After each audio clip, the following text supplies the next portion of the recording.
আচ্ছা, আপনি কি জানেন ভগবান শিবের মাথায় কেন জল ঢালা হয়? না জানলে আজকে আমি আপনাদেরকে জানাবো শিবের মাথায় জল ঢালা হয় কেন।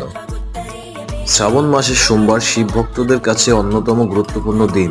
এই দিনে শিবলিঙ্গের মাথায় জল ঢেলে সবাই শিবের জলাভিষেক করান। কিন্তু জানেন কি কেন শিবের মাথায় জল ঢালা হয়, কেন করা হয় শিবের জলাভিষেক?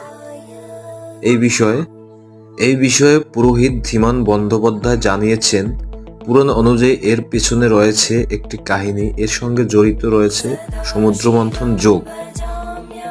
সমুদ্র মন্থনের সময় হলাহল পান করেন দেবাদিদেব। এই কাহিনী প্রায় সবার জানা। সমুদ্র মন্থনের বিষ পান করার পর মহাদেব গোটা শরীর ভীষণ রকম প্রদাহ অনুভব করেছিলেন।